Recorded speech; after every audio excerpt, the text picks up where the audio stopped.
여러분, 환율이 1,300원 간다는 전망이 나왔어요. 제가 지금까지 여러분들에게 환율 1,300원 가면 진짜 난리 난다. 우리 주가 쭉쭉 빠질 거다. 2,000선까지도 빠질 수 있다. 이런 얘기까지 했거든요. 그런데 시장에서는요, 지금 1,300원 갈 수 있다. 이런 얘기가 나옵니다. 이걸 한번 보세요.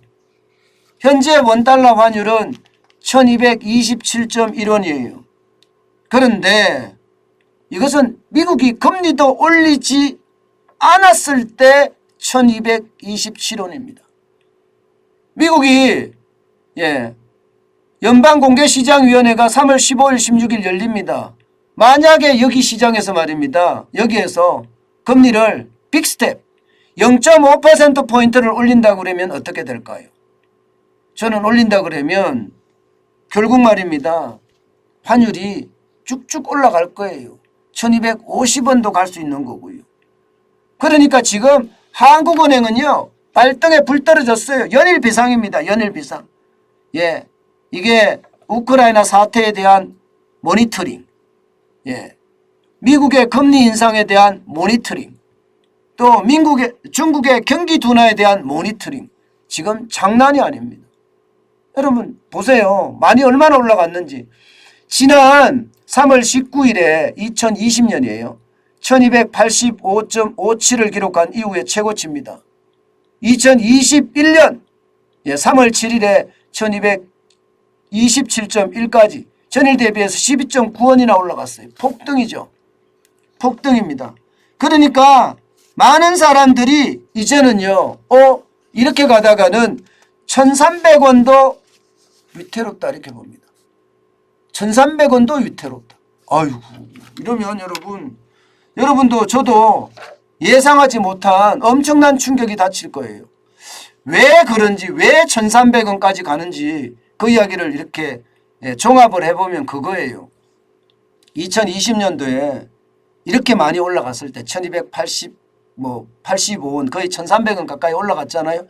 이렇게 올라갔을 때 이때는요, 한미 통화 스와프가 됐다는 거예요. 한미 통화 스와프가 600억 달러가 됐잖아요. 600억 달러가 통화 스와프를 600억 달러를 체결을 하면서 말입니다.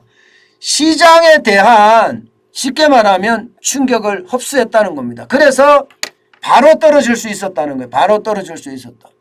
그런데 지금 한미 통화 스와프가 다시 체결될 수 있을까요?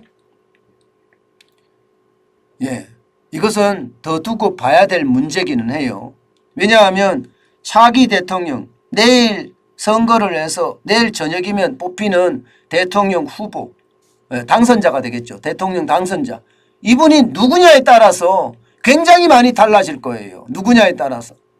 자유주의 연맹들하고 자유주의 국가들하고 지금까지의 동맹을 더더욱 공고히. 문재인 정부에서는 자유주의 국가들하고는 이게 친하지 않았잖아요. 오히려 공산주의 국가들하고 친했잖아요. 그러니까 이 부분을 어떻게 갖고 갈 것이냐. 거기에 따라서 굉장히 많이 달라질 거라고 생각은 듭니다. 분명한 것은 지금 현재 안 됐다는 거고 앞으로도 안 될 가능성이 있다는 거고 누가 되더라도 안 될 가능성이 있다. 이게 환율에 영향을 많이 미친다 이렇게 보고 있고요. 가장 심각하게 보는 것은 여러분 수출입니다.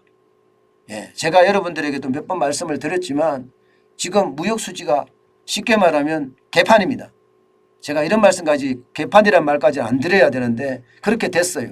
작년 12월에 4억 3천만 달러, 1월에 48억 3천만 달러, 2월에는 억지 흑자. 3월 9일 대통령 선거나 또 억지 흑자 8억 4천만 달러 억지 흑자를 냈거든요. 그러면 이게 지금 적자가 나잖아요. 적자가 나면 달러가 그만큼 덜 들어온다는 뜻이에요. 달러가 덜 들어오면 여러분 어떻게 될까요? 달러가 덜 들어오면 달러를 찾는 사람은 많아지고 달러는 덜 들어오고 이러면 어떻게 돼요? 그만큼 충격이 됩니다. 그만큼 충격이 됩니다. 게다가 말입니다. 게다가 지금 문재인 정부에서 하는 모든 정책들 특히 말입니다. 돈 뿌리는 정책 말입니다. 이것도 말입니다. 결국은 원화 약세를 부추깁니다. 달러는 수는 적은데, 달러는 공급은 적은데, 원화, 우리나라 돈, 원화에 대한 공급은 쭉 늘어나. 통화량이 계속 늘어나는 거 보셨죠, 그죠? 통화량이 이렇게 늘어나면 어떻게 될까요? 그만큼 달러의 값어치는 더 올라가는 거죠. 달러의 값어치가 올라가면 원달러 환율은 더 올라갈 수밖에 없어요. 지금 여러분 보시다시피 올해 본 예산만 하더라도 607조 7천억 원이거든요. 여기에다 1차 추경했습니다. 16조 9천억 원. 게다가 누가 되든 대통령이 끝나면 뭐 2차 추경을 한다고 해요. 특히 이재명 더불어민주당 후보는 무조건 50조 2차 추경 한다고 하잖아요. 그렇게 됐을 때 원화의 가치는 그만큼 떨어지고요. 달러의 가치는 그만큼 올라갑니다. 그렇게 되면 1,300원이 아니라 더 많이 갈 수도 있다. 이런 예측이 가능하게 되고요. 여기에다가 말입니다. 외국인들까지 빠져나가네요. 1월에는 1조 8,615억 원이 빠져나갔고요. 2월에는 8,064억이 들어왔어요. 그래서 외국인이 들어오나 했는데 어제 하루만 빠져나간 게 1조 이상 빠져나갔죠. 어제 하루만 외국인들이 한국을 탈출한 게 거의 1조 이상 빠져나갔습니다. 그러다 보니까 여러분 시장에는요. 점점 그들이 달러를 가지고 가니까 달러가 귀해지는 거예요. 달러가 귀해진다는 자체가 여러분 시장에 계속 충격을 준다는 사실입니다. 저는 그 어느 때보다 말입니다. 시장에 충격은 많이 줄 수밖에 없고요. 더 큰 문제는요. 이거예요. 미국이 기준금리를 올리기 시작하면 과연 미국이 기준금리를 올리기 시작하면 달러 가치는 지금보다 더 올라간다는 이야기잖아요. 달러 가치. 원화 가치는 돈을 자꾸 풀기 때문에 떨어지는 데다가 달러는 수입이 더 그만큼 줄어들고요. 달러가 국내로 많이 들어와야 되는데 수출이 적자니까 못 들어오잖아요. 그러면 금리 인상하면 어떻게 될까요? 금리 인상하면. 저는 여기에서도 큰 방점이 있다고 봅니다. 제가 환율을 이렇게 별도로 떼서 다룬 이유는요. 그만큼 우리의 어떤 외환에 대한 위험성이 있다고 보는 거예요. 금리를 얼마나 올리는지 따라서 굉장히 달라지는 데다가 여러분 제가 이거 한번 보여드렸잖아요. 외환 보유고가 4,617억 7천만 달러.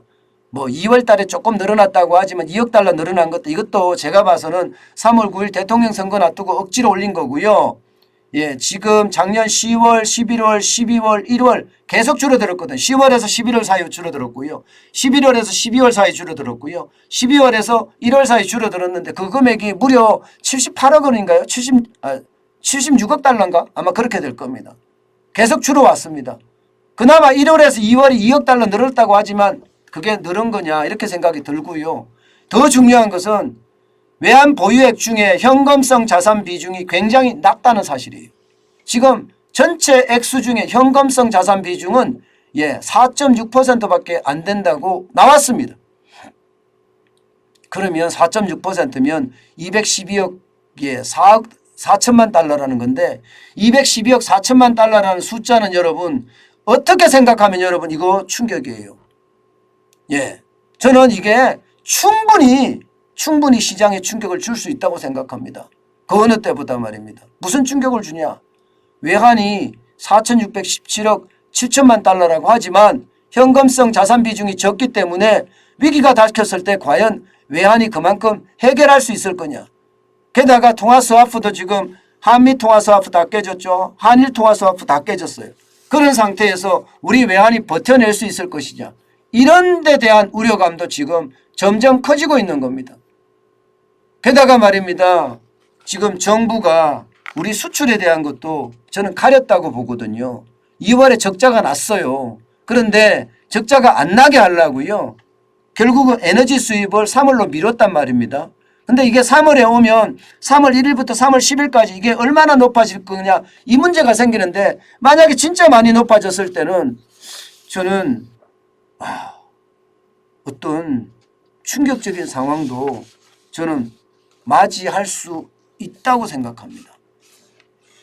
이게 보세요. 수출이라는 게 3월이 사실은 굉장히 좋은 이제 그야말로 수출의 시작입니다. 예, 1분기 중에서 3월이 겨우 이제 흑자를 내는 구조인데 3월이 적자가 나고요. 4월은 무조건 적자가 납니다. 4월은 이게 배당의 계절이라서요. 4월 달에는 외국인들에게 배당을 해주면 이게 쌍둥이 적자까지 납니다. 경상수지가 적자가 나고 재정수지가 적자가 나고 4월은 항상 그랬거든요. 물론 안 그럴 때도 있었지만 거의 그랬습니다. 쌍둥이 적자가 났었어요. 그러면 여러분 보세요. 예, 겨우 2월에 8억 4천만 달러 흑자를 냈잖아요. 이게 자칫 잘못하면 상반기 내내 적자가 심화될 가능성이 있습니다. 적자가 많이 되면 많이 되는 만큼 저는 외환 위기에 대한 어떤 가능성도 저는 있다고 봅니다. 아예 없다고 생각은 안 해요. 그만큼 충격적인 상황이 될 수 있다고 봅니다. 저는 그 어느 때보다 여러분 우리 경제 굉장히 유심히 들여다봐야 돼요. 단순하게 여러분 넘어가서는 절대 안 됩니다. 단순하게 넘어가서는. 보더라도 아주 유심히 그것도 끝까지 자세히 봐야 됩니다.